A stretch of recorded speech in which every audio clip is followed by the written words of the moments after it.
Guys, welcome to the Bird Brain Podcast, where the goal is to rise above it all, stay elevated, create that infinity up to you. I'm your host, Isaiah, and I'm here with an amazing guest today. It's a buddy of mine, Johnny Martinez, who is a health and wellness coach. And I think today is going to be one of those days where you guys get so much out of this episode. As always, we're just looking to rise above it all and stay light.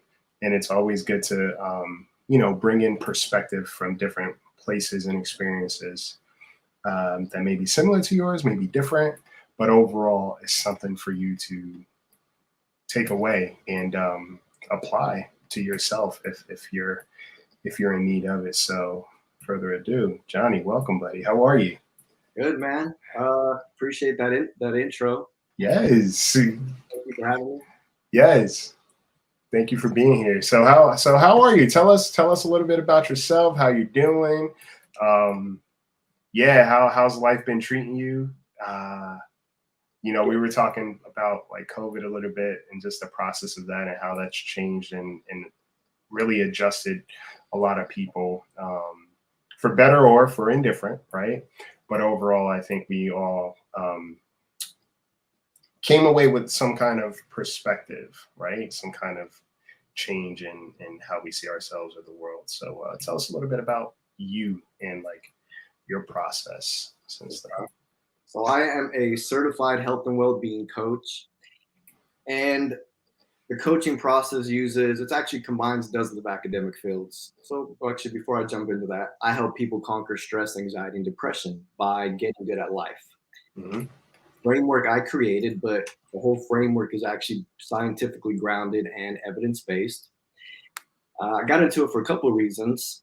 First one is I've struggled with anger, anxiety, and depression since I was 12. When I was 12, I went to move with my dad because I was getting bullied a lot at my mom's from the kids at school and the kids in the neighborhood. And so that was one issue. Moved with my dad, but my dad had a lot of like anger issues too. So I witnessed domestic violence almost daily, if not from him, from one of his friends or members of the family. So it was like, I thought that was normal behavior, that just fighting and arguing and pissed off. And it's crazy because I lost my family when I was like young. My wife, I was married for 4 years and she got tired of it, right? I didn't understand that it wasn't normal behavior. So she left my kids. When my kids were 10 and 12, I got full custody. As they got older, I started to realize they didn't like being around me. And then I blew up at them when I blew up my daughter one morning, just for stupid stuff. Just woke up one morning irritated with a bunch of stuff. And yeah, man, that morning was bad. I just knew I was going to lose both my kids again and probably for good that time since it would have been their own decision. Right there, I snapped, man. I realized that I was repeating everything I learned from my dad. And then remembered that his mom was the exact same way. Mm-hmm. It was interesting because I started realizing that a lot of the words I was using were exactly the same too. And that's interesting and important to understand because we spend almost half of our lives, about 47% of our time on autopilot, just thoughts and behavior patterns that we've learned. And those same thoughts and behavior patterns keep us stuck, feeling stressed, anxious, depressed, burnt out, whatever. Mm-hmm. So that was a huge one. The other reason that got me into it is I've actually been a massage therapist for 16 years. Okay. And a few years into it, I realized that most of my clients' physical pain, most of our physical pain as we get older, comes from living in a constant state of emotional stress. Yep. Because when our minds get tense, our muscles tighten up and they become stiff and rigid. Mm-hmm. And when they get used to being like that all the time, eventually they stay that way, causing all kinds of problems. Mm-hmm. I realized that we got so used to feeling bad, we think it's normal.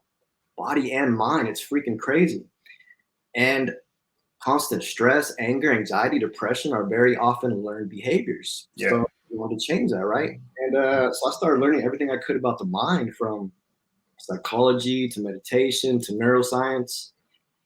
And neuroscience teaches us what our brains are doing when we're thinking and feeling, and how it affects our bodies, and how it's constantly changing and adapting to our thoughts and beliefs. It is one of the most fascinating things in the entire universe because our brains are literally wired to help us win at life. And the only thing that stops that process of evolution is belief. Mm-hmm. once we believe something is true about the world, about other people, even about ourselves, our brain no longer accepts conflicting information. And that's when the world starts to get really hard. Yeah. When we start fearing the future instead of having faith in it. And so, yeah, I just started following the process. I was already on it for a while. I thought I was self-aware. I've been trying to practice meditation. Interesting. I've been practicing meditation for like 13 years, but I didn't understand it until when COVID hit. So Yeah.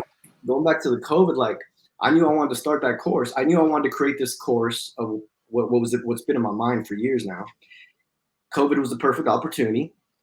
I knew mindfulness, self-awareness was a key component of it, right? Because self-awareness again is where we break that autonomic pilot. Mm-hmm. So I was like, dude, I've been practicing for 13 years, but I knew I really didn't understand it.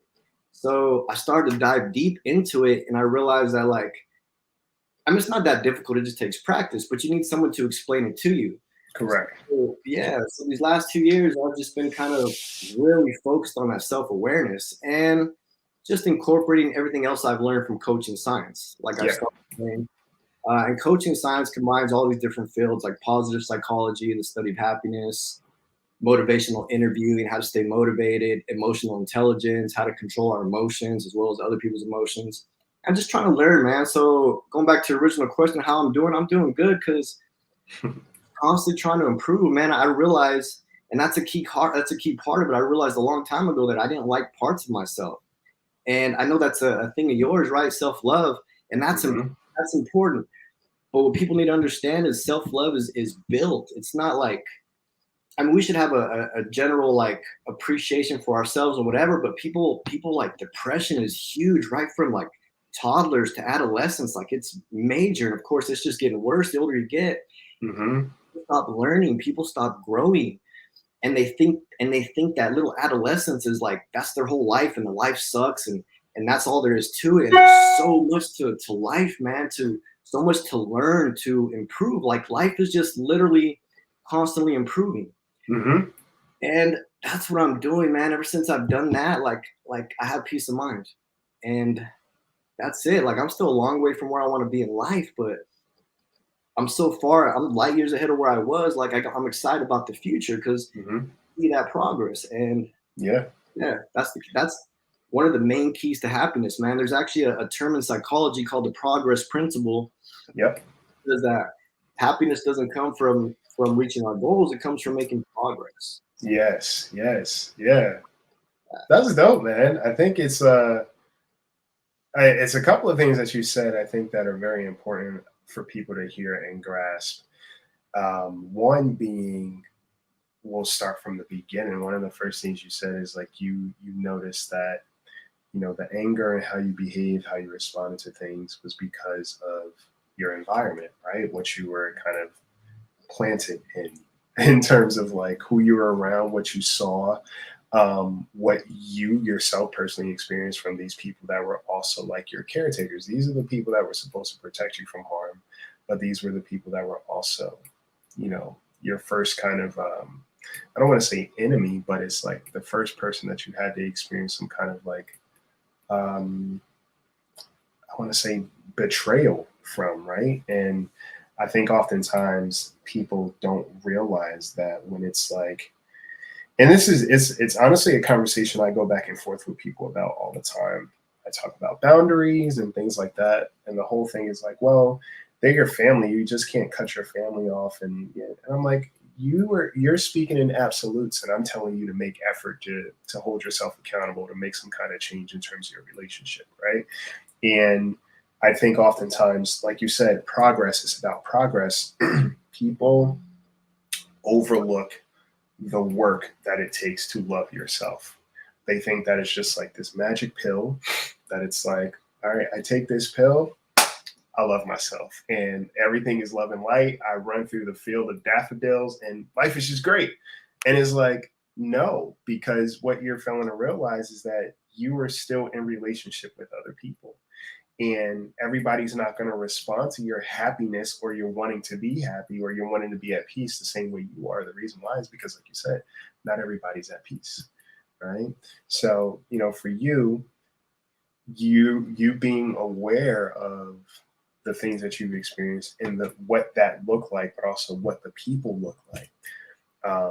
And then also taking a good look at yourself and seeing how that was carried into your relationships, that you are now responsible for. I think is important because it kind of encompasses the whole concept of one, relationship, self-awareness, but also self-love. And you making the intentional practice to just kind of deviate, change the narrative, because generational trauma is now a buzzword these days. And I think we fail to realize just how rooted and influenced we are by the things that we think are just normal, right? Like you said, anger, right? How we respond with anger, how we respond to sadness, all these things, like our responses are based off of what we've had to experience and what we were on the receptive end of, right? So yeah, I think that's awesome. I think it's really cool. And, especially from a guy's perspective, right? Because the self-love community is oftentimes, it leans to one particular gender, and it's unfortunate in the way it's enlightening. I don't want to say it's unfortunate. It's very enlightening because I think what it shines a light on is that, men oftentimes, generally speaking, don't do the work, but also don't necessarily know how, but also don't have spaces of community where it's like, all right, we can talk about our feelings and everything like that and process, because not everything needs to be a hole in the wall, right? Sometimes it could just be a simple conversation about like, hey man, I'm just not doing too well, right? Yeah. And let that be. But there's a fear attached to that because it's vulnerability. And nobody wants to be vulnerable because it's like, if I'm vulnerable, that means you have the upper hand. If I'm vulnerable, that means I leave my neck open for you to come in for the kill. And that's not always the case, What is your, like, in terms of the people that you work with, what has been like a common theme you think you've noticed, like whether it been physical therapy and or in coaching? Common theme is taking responsibility, man. Mm-hmm. Yes. Everybody wants to run on tangents, blaming it. Oh, well, two things. Let me take responsibility and constantly focusing on the past, man. Mm-hmm. So, everybody wants to like blame other people. This person makes me mad. This person does this person does that, whatever. It's like, okay, well, we can't control people. We can't control how we react. We can only control how we react, right? Mm-hmm. So that's just learning how to control ourselves, self-awareness, self-control, which is why I'm such a big fan of mindfulness. Mm-hmm. But that into something you mentioned a little bit ago. It's I'm gonna skip my mind right now, but I'm gonna come back later. Mm-hmm. So taking responsibility. Mm-hmm. So, like I said, everybody's so focused on their past, and so we created this identity, right? I mean, when we were born, we didn't have a choice who we were born to or where we grew up. We created identity based on our experiences and our beliefs. Yeah. Beliefs that very often came from other people. And that's what people don't understand is like all their thoughts, most of their thoughts aren't even theirs. That's one of the reasons we feel lost in life and don't know who we are, because we just adopt other people's beliefs and we just regurgitate information now. People don't even think deeply anymore. They just regurgitate shit, and then it's just like, because they're whatever, man. But so they're stuck in this past and not of this identity created, and it's wrong. Our past, so our brain evolved to remember our past so that we wouldn't make the same mistakes. Yes. Not to keep beating ourselves up about it. We got to use that knowledge, that wisdom. Hey, whatever. I don't like myself. That's what I came from. I don't like parts of myself, anyways. Mm-hmm. Figure that out and take responsibility. I was chasing people away too. Oh, that's like I noticed I was chasing people away for a while too, and I used to get mad at them. I was like, I grew up like very proud. I grew up around a lot of just prideful, a lot of gangbangers and stuff. It's like fuck you, me, Yeah. And so that stuck with me for man until like the last 10 years. Yeah. realize that people that were actually nice to me or wanted to get to know me at first were like, I started chasing them away, and I had to, like, at first I'd be like, well, fuck you too. Right. Wait, they were nice to me at first. What the Yeah. fuck? So it's me. It's something me. And then I started learning, because I've struggled with social anxiety since fucking kid, bro. I told you I've got bullied a lot. I actually dropped out of school when I was 8th grade. Wow. Okay. And so I joined this group a few years ago to go to kind of learn how to be more social. And it's just like going and admitting that and realizing that, okay, part of the problem is me. Okay, I got Yeah. that, man. I got to work on that. I don't have to be the same person I thought I was. Okay. Mm-hmm. Because people say it all the time. I struggle with, I suffer from depression, anxiety, this and that. And the more people tell themselves that, the more they wire their brains to believe it. Correct. So, yeah. So they got to stop telling themselves that shit. For first time, they do not have to be the same person. That's one of the key concepts I try to teach is focus on who you want to be, not who you think you are. Hey, and that's it. People are always trying to focus on the past. I get them. Okay, cool. Let's focus on the future, man. What do you want? What do you want from now? Who do you want to be in life? What is your definition of happiness and success? That's what we're trying to get to. Okay. Who cares about your past? Okay. Yeah. Yeah. You think one of the reasons why, and as you were saying it, I started to think about it.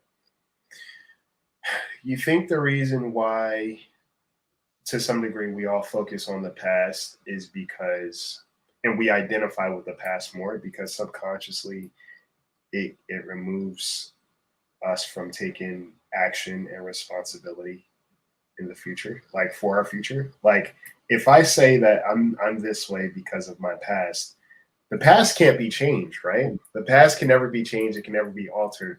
And I say, yeah, I'm this way because my past, being that the past already happened and technically is non-existent at this point, you can't collect any facts and data, and you can't be like, all right, we can't go back and change the past so you could be a different person. This is who you are now, and because your past is influencing you so heavily, it removes you from having to make any future adjustments. It's like, well, the past is the reason, right? And because of my past, I don't necessarily, you can't hold me responsible to be a different person presently or in the future. Definitely. No, for sure. Yeah. People. Right. Right. Yeah. It's like, no, I got to change. It's interesting because everybody wants the world to change, but no one wants to change. That's the vibe, bro. It's like, anyone who's listening to this, it's like, it's not the goal. Whenever we talk about self-love and accountability and all that stuff, the goal is for you to not feel guilty, right? The goal is for you to just hold yourself accountable, because what I've noticed and what I've realized is we go out into the world, like you said, everybody wants the world to change, but nobody wants to change. You go out into the world, you have these standards, you have these expectations of how other people should treat you, like how you show up in the world. This is who I am. This is how you should treat me. This is what I want. This is what I don't want. And then when someone's like, I think I deserve to be treated this way, and I deserve, to have this kind of relationship, or this is the relationship I'm seeking, the first thing we say is like, well, you're expecting too much from me. Your expectations are too high of me. I can't be who you want me to be, one, because I don't want to, but also because all these stipulations. And it's like, there is an imbalance of accountability. It's like, everybody knows that they want to be treated well, but not everybody shows up to treat others the same way, right? And I used to kind of be heavy on that, treat people how you want to be treated. And while everybody knows that they want to be treated well, I think sometimes there's a miscommunication internally in terms of like, what does it look like to be treated well? Because if somebody is like harmful to me one day and then they go and buy me something the next day, I'm like, oh yeah, well, they love me, right? They're doing this out of love. They were just having a rough day, and those rough days kind of accumulate into rough years, right?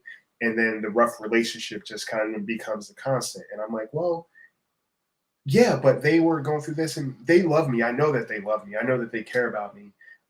It was just a rough moment. So it's like treating people how you want to be treated. Sometimes we don't even know what healthy treatment looks like. Like you said, there would be people that would treat you well and you would feel some type of way about that, right? And it's like, what is that? And then if some people got too close, or you kept people at a certain distance because it was a way for you to not get hurt or burned by them, it's like, I'm going to get you before you get me, or I'm going to get myself before you have the opportunity to get me, right? I'll reject myself first. You know what I'm saying? Right. So when it's all said and done, this concept of, like you said, people wanting the world to be different, but not wanting to kind of shift some things in their world so they show up differently, right? For others. Yeah, I think that's interesting. I went off on a little tangent, but I think that's interesting that you said people are focused on their past. Well, yeah, because you touched on some stuff too. Like, yeah, people try to manipulate you too, right? And I don't even know if they realize it, because my dad was the same way. He was the same way, man. That goes like a while ago. Like, I just finally let him go like 2 years ago, bro. I couldn't do it anymore. I tried and tried and tried, and he just didn't want to change. And it was just like, it was fucking making me miserable. Like, literally, I hated fucking just hearing. Like, I knew anytime I was going to talk to him, the world was just going to suck the joy and energy out of life. Wow. I talked to him like this for years, man, and he would just get mad at me and yell at me like I was an idiot and like whatever. So sometimes there is a point where you got to say, hey, I don't give a fuck if they are my family. If they don't fucking care enough about you, come on, about you to fucking change and do that shit, and then fuck them, okay? Then they don't care about you. Then you kind of get a little like, okay, I tried. So that's one thing. But the manipulation, but that's where I was going to. Like, sometimes people just don't know how to love, man, and that's what I learned. Yeah, they just don't. He don't know. I didn't blame him. I understood where he came from, because, like I said, his mom was the same way, and that was his part. What I blame him for is that he didn't want to change. He didn't. Yes. He was always right, and that was it, and everybody else was wrong. And that's just more than ignorant. That's stupid. Yeah. But yeah, people don't know how to love, man, and I had to, and that's what I learned from my relationship with my kids, man. That it's needy, and I learned from going out to learn how to socialize too. I realized that I was coming off kind of needy, and it's because I wasn't happy with myself. So that was an interesting thing to become aware of, because I was in my mid-30s when I figured that out. I'm like, damn, wow. And I didn't realize that. And so I started to realize, like, real love is not needy, man. It's fucking just it's unconditional. It's fluid. Yeah. What do you? So, all right. So we'll go back to the unconditional thing. But what do you define as needy? Give an example. So, like, if people are listening, they could kind of do some checks and balances. It's unconditional. Can I give them an example? I mean, you said something, they go and buy you something the next day. Like, my dad would do stuff like that all the time. Like he was there when I needed him. When I was in trouble, like when I went to jail or whatever, he was just there. Like, he was always there. If I was going through some kind of trouble, he was there. But it was always, but yeah, that's how he kind of like manipulated me. But he was just, I couldn't get my point across. I could never talk to him. I remember, like, I've been working on this happiness and health for a long time, man, for years now. And he was my dad. He's been struggling with low back pain for years, man. And I get all excited. I'm constantly learning things. And like I said, he's miserable too. Sure. So I'm always trying to, I'm always reading and learning new things. And I'm telling him, like, oh man, listen what I did. So he can try to incorporate to his life one day. And I remember I read some stuff. There's this great book called Pain Free. I remember I was learning about some of that stuff. To teach him, to help him with his back, just simple exercise, man. He came in the house. I was all happy and excited, wanted to show him what I learned. And he was just like, will you just stop talking about being healthy and happy all the time? And goddamn, that's crazy, right? I didn't snap back then.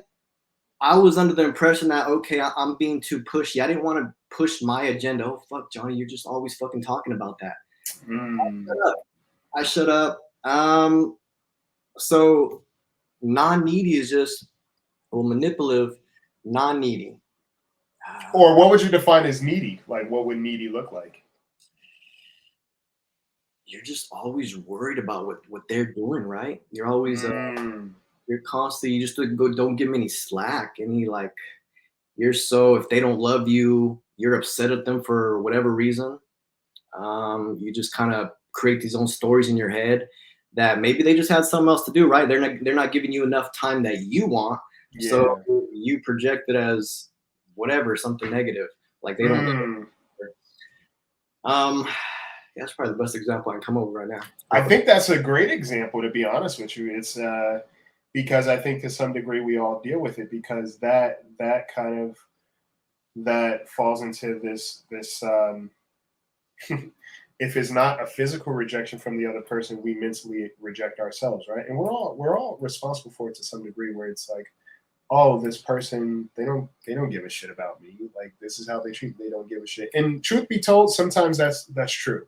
I'm gonna be real with you. I'm not gonna hold you. Some people don't really give a shit past their own convenience. Right. And that's just the reality, right? Some people don't care. And the fact of the matter is we can never make people care about us more than what they care about us. You giving yourself more, you giving of yourself, you trying to take care of a person more, whatever the case may be, that will never, what's the word I'm looking for? That will never compensate for what somebody already thinks of you, the effort that they're already willing to make. Is sometimes the lack of love that someone shows you is also the lack of love they have for themselves, right? And we don't always see it that way. Immediately we default to, oh, I must be a piece of shit, or I must be this, I must be unlovable, whatever, versus just saying, you know what, maybe this just isn't the place where I get loved properly. And that's okay, right? That's okay. And it's funny, the thing about unconditional love I've learned recently is like, to some degree, I think love is conditional, and not in a manipulative way, because unconditional love is not unconditional tolerance. That's the way I've learned. It's like, I can love somebody and never speak to them again because I understand how they treat me is not loving, right? I can still love you, but the conditions of how I love you and the proximity of my love is going to change inevitably. Reason being is because up close, there's a lot of pain that I'm experiencing from this exchange or interaction, right? So now I realize, all right, cool. I love you in such a way that, like, I feel for you. But now I have to put you somewhere else, somewhere a little further away from this delicate baby, because you're rough with it, right? I can't allow you to hold the baby, aka the little part of me that's still trying to heal. I can't allow you to hold this baby anymore because you have a tendency to drop it or neglect it, right? So that unconditional love thing, I think people is the reason a lot of times, especially in family dynamics, there's this like undying loyalty or unwavering loyalty to somebody who's been the biggest perpetrator, right? It's like, this person has hurt me in such ways that, like, people that I don't know have treated me better than the person that I do know. And I'm supposed to have unconditional love for them. Like, I'm supposed to be loyal to them when they betrayed me multiple times. Like, that shit doesn't make sense, right? That's me having a lack of boundaries, right? That's me kind of developing a codependency in this space. That's me needing the approval of somebody who I can't be sure of in terms of how they're going to treat me, right? Right. I do want to say something on that, though. It's something I've learned too, and you mentioned it in your last podcast that you're a big fan of communication. Yeah. And that is something I've learned just these last year, that I've learned to value. It's becoming one of my values. But that's why there was so much arguments growing up, is because communication. We didn't understand. It was, fuck you if you don't like the way I think, if you're wrong all the time. Yes. And yeah, we have different ways of viewing the world, and we even have different ways of communication. And yeah, that needs to be a main focus, a main value for all of us. We need to learn how to better communicate with each other, and to understand other people's perspectives, right? Because we all grew up, we all got a different lens we view the world as. Yeah. Yeah, that communication is just, it needs to be paramount to relationships. Yeah, communication and comprehension. I think more than anything, it's like, because we could communicate, right? But if I have no desire to comprehend what it is that you're saying to me, we're just talking. And at that point in time, each person is just waiting for their turn to talk versus being eager to listen, right? So it's like communication, comprehension, empathy, right? And I think empathy in itself derives from experience, because something that I've even noticed is, like, you ever tell somebody a story and it's just like they're glazed over, right? Or there's like smoke coming out of their head, and it's like you realize damn, does this person not give a shit? And again, giving a shit is a broad statement, right? Because sometimes people don't have the capacity to do that. It's like, I don't have reference points for what you've experienced or what you're telling me, so therefore I can't even fathom what that would feel like or what that would be, right? That was key right there, because sometimes I find myself doing that too, and it's interesting because you touched on that right now. Yeah. I just didn't have the experience to relate to that. I was like, okay. But it's interesting that the listening is something. I'm actually reading a book now. It's just something I read a couple of books lately. Uh-huh.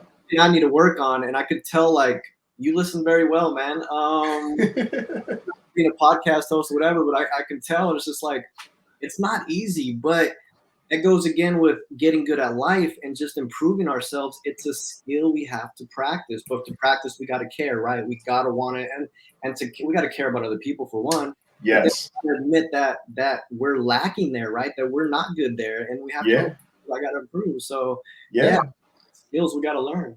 I think it's dope, and I think I what I appreciate about you and your journey, and even like following you on Instagram is like, you know, you can always tell, and I think I've learned this from my mom, is like you can always tell when somebody has come from experience, and the reason why is because their effort to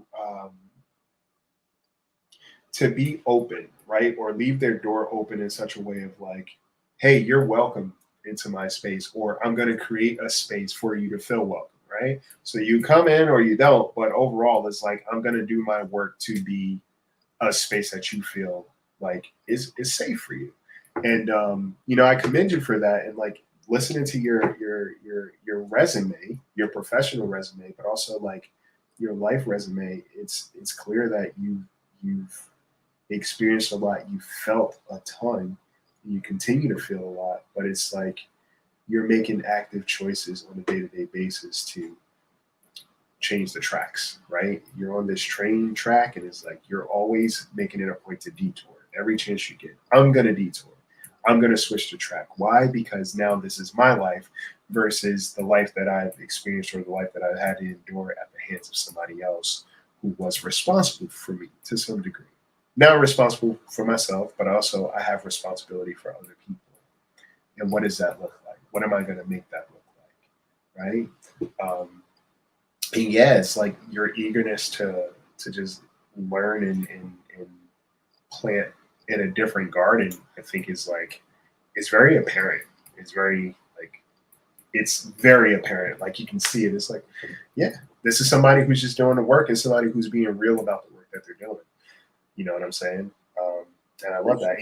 Yeah, bro, it's dope. And it's like, again, when it comes to men, I love to see more of us in this space of healing, like an emotional awareness, emotional intelligence, but also just having a conversation of like around sadness and pain. Like you said, you've been through things with your dad and you're still going through with your dad. And like, you just had to make that cut. And it's like, the thing is, and it just goes to show, no matter how old we get, there is still some wounds that are so deep that go back to our childhood, right?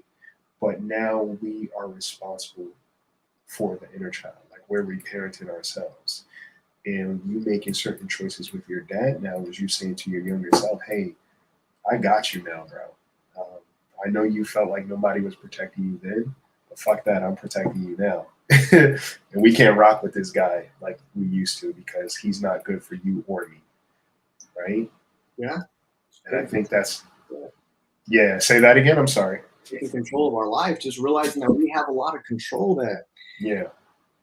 Realizing we have a lot of control. A lot of people, there's this thing I've heard about it for a long time. It's like, there was some research done. It's called learned helplessness. We learn how to be helpless. Oh, yes. Oh, wow. Yeah. The research actually shows that, and that was a prominent research for like 30 or 40 years. And it was a great book called The Hope Circuit, if you want to read about it. But I'm gonna write it down. The Hope Circuit. Okay. And that was a predominant theory for years. And they recently not debunked it, but he realized we start out helpless, which is just common sense, right? We're babies, of course, we're helpless. We learn control, and control is where well-being comes from. When learn that we have control over our lives. Now, it doesn't mean being neurotic, right? We can't control the world, whatever. Right. But we have so much control over our lives that people, they're so used to not getting their way or whatever that they just give up. And it's like, it's really not that hard. Like, I know a lot of people, I've had clients that said, I hate my job, I'm miserable, whatever, we'll go get another job. Well, it's not that easy. I mean, I've bounced job to job, man. You could put an application, you could put 2 applications a day for a year, bro, and it probably wouldn't take you a year, it'd probably just take you a few months. Yeah. And so it's simple things like that. And the intelligent thing to do is just to educate yourself, right? Educate yourself, get a job that you're really happy with so you wouldn't have to bounce around. Yeah. Relationships, you're lonely, well, go out and meet people. I understand that's fucking hard. It's not easy to do. Yes. You go where you want to be. You go where like I wanted to learn how to surf, so I go and talk to people at the beach sometimes. You know, it's out of my comfort zone, but it's kind of fun. And I'm more like, I like it at the beach. The club wasn't my thing. I used to do it at the clubs, but I get social anxiety there. Sure. Beach, I'm pretty cool, a little anxious, but it's still a little more comfortable. So anyways, you figure out what you are, who you want to be, where you're more comfortable at, and you take control in that way. And you take control by saying, hey, I'm gonna go talk to somebody. I'm gonna say hey, whatever. And just learning these different aspects of our life that's where we learn mastery. It's called, I think we call it mastery. And that's how we gain that well-being and we overcome that helplessness, is just by realizing, dude, I fucking got this, bro. I'm gonna handle it. Yeah. Focusing on solutions instead of problems. Yes, I'm writing that down. Go where you want to be. Yeah, that's I think that's it. Yeah. Well, you said you're currently, there's a program that you're either running in the middle of or you're starting, in terms of like what you practice, you were offering that to. Okay. So yeah. I create a whole course, how to conquer stress, anxiety, and depression by getting good at life. Love it. Yeah. So I'm in the first module. There's 5 modules. Each module is about an hour long. Mm-hmm. The first module is how to communicate with our emotions. We actually have 9 needs most people don't even know exist. Yeah. And when these needs are neglected, we feel stressed, anxious, depressed, and burnt out. And it starts with self-awareness, but it's simple as realizing. So there's a couple here. Let me see which one's like. We have a curious adventure. We all have a need to be adventurous, right? And this is different for everybody, right? Some people want to jump out of planes. Some people want to try a new flavor at Starbucks, whatever. But we all want to have a little bit of adventure. Yeah. So it's just going through. And the other one's like relational. Everybody knows relational. There's confidence. Confidence is a key motivator of everyone's. We all want to feel competent in life, and that goes back to control. And that goes feel like, and that's where that is learned, man. That is learned from, okay, well, we want to be good at our jobs. Yeah, we all want to be good at our jobs. We want to be respected at our jobs. Well, you got to be good at your job. Learn, get better, improve. Yeah. And all these different elements of our life. So I explain these 9 needs and how to communicate with them and how to realize what are they trying to tell you. Okay, well, yeah, I'm hurting here, man. I need to go have some fun. Or no, I don't feel very confident in myself. And I need to. So the first module is all about that. And the second module is planning, right? We got to create a plan. We're just driving around lost in the dark, hoping not to crash. I know you like. Come on. You like those little. You see those all the time, man. You know how I move, man. It's easier to digest, I think, when you create a picture for somebody in terms of like what it is that they need to learn. And I think, not to cut you off, but I think the reason why I do that, or I don't know why I do that. Maybe it could be my mom, because she's a good storyteller. But I think as a trainer, as a writer, as an artist, it's like giving people a visual, right? And understanding that everybody learns kind of different, but also making things simple to digest. Like you said, if I picture that I'm driving down the street, right? And I see I see a turn and it's bright there, and I see a dark alley and it's dark over there and I can't see. It's like, which one am I going to choose, right? And like it applies, like people visually see that and they're like, oh yeah, of course I'm going to go towards the light. And it's like, okay, cool. So you have the concept of what I'm talking about. So it's like, yeah, I love to use analogies because I think it's just like it gives people something to kind of like picture. Right? Well, that's interesting because I just read about that in my freaking self-development learning. Like, that's how people visualize things. That's how people remember things in our brain. We remember things with pictures. And that's a pretty good one I got, man. But something I'm trying to work on too, like, because I read it and I'm like, okay, and I want to connect with people, right? I want people to feel what you feel like. Okay, so it's something I want to work on, but I read it and I was like, okay, that's how our brains work. Okay, let me try to practice it. And yeah, I'm trying to get better at that too, man. Bro, I just love that you're like I said, the work is intentional, man. And I love that you're doing it not just for yourself, but it's like funny because the fact that you're working so hard to be better, be a better person, it's like you're influencing community, right? And you're also creating community, whether it's virtual, whether it's in person. It's like, and energy is a thing. Like, I know it's kind of this thing that's thrown around, like vibes and energy or whatever, but it's real, right? Energy is a real thing. And what your energy is internally, like, people can pick up on it. Some may not be able to pick up on it because they're not in tune with their own shit. But overall, it's like, how you move and what you have going on inside, people feel that, and people respond to that. And for you, it's literally like you're rewiring your energy to make it something that's attractive versus like repelling, right? Exactly, man. That's exactly. Energy is like, and there's actually a lot of research on it. It's based off of mirror neurons. We all have the ability. We're all born with the ability to be empathetic. Yes. In fact, we're all empathetic as kids because it's natural. And as we get older, when we get so like self-absorbed and trying to fit into society's narratives, we actually lose that ability. So we all have that ability. We just got to practice it. And again, going back to caring. Yeah. Man, I go on tangents too, and I forget stuff. No, I love it. I love this. I love it. So, so that was a key. That was one of the keys I realized when I was being fucking weird, bro. Like, is like when I was like chasing people away, like, it was my energy, man. It was interesting because sometimes I go up, like, I learned that you could approach random girls on the street, bro, cute girls, without saying a word, and you never seen them before, they never seen you, and if you got the right vibe, good energy, you could just give them a huge hug right off the bat without saying anything, bro. Yeah. And for somebody who's used to chasing people away, that was mind blowing, and that's kind of what was the first time I realized, wow, I can control my energy. That's crazy, dude. That's awesome, and that's so important for people to understand. Because, and then I read all about it that we're wired that way and whatever, but it's like, we can control our energy. If we feel like shit or whatever, people pick up on it. Yeah. And that's why people love confidence and just, good vibes and stuff, man, because we feel it. I love that. I had cut you off while you were explaining you said there were 9, or you said that, how many steps were there in your course? Well, there's 5 modules. 5 modules, yeah. And we were talking about the 9 needs of each person. I think that's where I cut you off at. Right. So that's the first module, is getting in touch with our needs and understand how to communicate with them. And it's pretty simple. It's really not hard. You just take the time to listen to them. It's the hardest part. It's kind of weird for most people because you got to talk to each need in the third person. It's like you're talking to yourself. Why in the third person? And the reason for that is because it allows us to separate our negative emotions. So because when we're thinking, we get all emotional, right? And when we're emotional, our thinking rational part of our brain doesn't process information very well.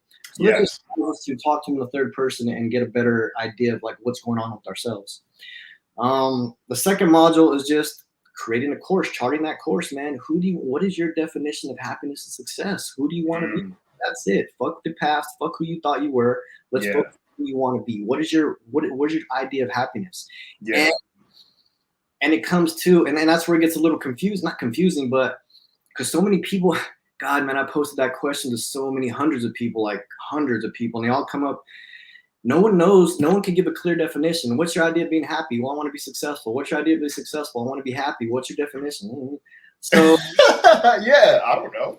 It's because we're conditioned to think that happiness and success means making lots of money and being adored by everyone. That's what our mission in life is to fucking have people like us and be and we want people to like us, and we think money's gonna do it. Yeah. So we're miserable. We don't know who we are. We're lost in life, and we're depressed because we're not following our true passions, our true authentic selves, and it's it's just a downhill from there. Everybody's stressed. Depressed because they're not living up to who they really are. Yeah. So I help them define that. Get it clear on who they want to be. Module 3 is all about mastering mindfulness, man. Like I said, I did it for 13 years and I didn't know what I was doing. So it's just a certain way to do it, like focusing on your breathing, but really just understanding that about 99% of the people I spoke with say meditation doesn't work. I recommend meditation all the time for anxiety. It's just something I like. Try to meditate. And a lot of people say it doesn't work. I know they say it doesn't work because they probably tried for 5 or 10 minutes and gave up. They were like It's not easy. Anything worthwhile in life, it takes effort. We have to practice, but there's plenty of research on it. Like at least 2 of the most, mindfulness practice, which is the one I teach, and loving kindness meditation. There's a great book called Altered Traits about the actual research on brain scans from hundreds, maybe even thousands of beginners to like advanced monks. So it works. It's proven to work, right? So module 3 is all about how to master mindfulness, but I give a lot of quick and practical techniques too. Like there's a simple one. Being mindful is just name 5 things you can see, name 4 things you can feel, 3 things you can hear, 2 things you can smell, 1 thing you can taste. And it's just bringing you here to the present moment, right? And realizing that, okay, just being here, present, listening, and being in this moment. Yeah. So module 3 is all about mastering mindfulness, really understanding that, getting that self-awareness. And module 4 is something I threw in there from my experience with massage therapy, just teaching people that they really don't need to go to the gym to age well, okay? Mm-hmm. Not even that, is that we can actually have fun, right? Go treat that curious adventure, that need for adventure, to go have some fun and get some exercise. So we can treat multiple needs at the same time. Because nowadays, everybody's so pressed for time. I heard that excuse so many times. I don't have time. God, that's freaking crazy, bro. It's nuts. I don't have time to take care of myself. I don't have 1 hour a month that I'm paying $80 a month to get a massage. I don't have an hour a month to go get that massage. Like, that's crazy. So I created this module to go some simple exercise you can do in 20 minutes to get your body moving in alignment the way it was supposed to move. The way it's supposed to move. Because throughout evolution, we sit at a desk a lot, right? So our body's not moving the way it's supposed to, which causes a lot of pain as we get older. Correct. Yeah. So I threw in those, like I said, it's like a 20-minute exercise. And then strategies for like how to figure out what's important to you, who you want to be, to go treat these multiple needs. Like, I want to get some exercise, but I want to also have some fun. And I also want to spend time with my kids. So I started taking my kids to go learn how to surf, to go how to rock climb, to go how to go hiking, to treat those multiple needs that I needed. I needed adventure. I needed to get closer to my kids. I wanted some exercise. And just telling people, like, think like that. Think a little bit like, okay, who do you want to be? What type of needs do you want to be? And channel that into like creating a strategy based on your values. Yes. And that makes it more enjoyable, right? And then that's it. And that's right there. You figure out a strategy according to your values and to your strengths, and life gets easier. Life gets more enjoyable because you're like, oh fuck, well I'm good at that, or I like it at least, and I can get good at it because I enjoy it. Yeah. And it's filling those needs. And yeah, that's module 3. Module 4, I can't think of right now. It's all good. Module 5 is getting good at life, man. They're just a bunch of techniques to learn how to make stress work for you instead of against you. Yeah. Stress, actually, there's bad stress and there's good stress. Have you heard about that? Oh, absolutely. Oh, yeah. Yeah. So, good stress actually enhances our performance. We actually do better when we look at stress as a challenge instead of a threat. Our brains and bodies actually function significantly better to help us overcome that challenge. Yes. So I just brought, again, there's a bunch of practical exercise in there I got to like help people view the world different, man. Just change the perspective and look at it. And it's logical, it's common sense, because we're so controlled by our emotions, man. This process of loving ourselves and living a life we love is really a logical process. And that's not to say our emotions don't matter. Our emotions are important messengers trying to tell us something, but they're guides. They shouldn't control us. They tell us what's missing, what we need. And then we use that to make informed decisions to, okay, well, this is how I'm going to strategize my life to figure things out, man. Heck yeah, brother. Well, where can people I'll put your information in this podcast episode, and I'll also blast it on Instagram. But where can people find you, and if they're interested in starting this course with you, like where can they get that information? I like people to start at rollsandgoals.net because it's a 10-minute video to help people clarify what's most important to them and who they want to be, and it's completely free. And I think that's the baseline again, because you have to know who you are and who you want to be before you can chart a path. Correct. Yeah. Rollsandgoals.net. Yes, sir. Let me write that down. Rollsandgoals.net. If you guys are listening, Rolls and Goals. So it's ROLES, right? And goals.net. Yes. All right. Hang on 1 second. So guys, rollsandgoals.net. There we go. That. Okay. Awesome. And yeah, so yeah, how else can they reach out to you directly if they want to start working with directly? They can go on johnnyjmartinez.com. All my information's on there as well. Okay. Johnny J. Martinez. Johnny J. Martinez. You sound like a DJ, bro. Johnny J. Man. Yes, Johnny J. Martinez. That's a vibe right there. Awesome. Yeah, so I'll put those in the bio of this episode. Thank you. Yeah. Is there anything else that you wanted to share with these guys before we get out of here? Didn't think that one through. That's it, man. Living a life you love really isn't as hard as most people make it seem. It's really not. It's just taking responsibility for our lives and making self-development and self-improvement a priority. Absolutely. Well, Johnny, it was such a pleasure to have you on here, and I actually got to have you back because I feel like there's this cake is it's in the oven, and now we gotta decorate this sucker because, man, there's so much of your journey that's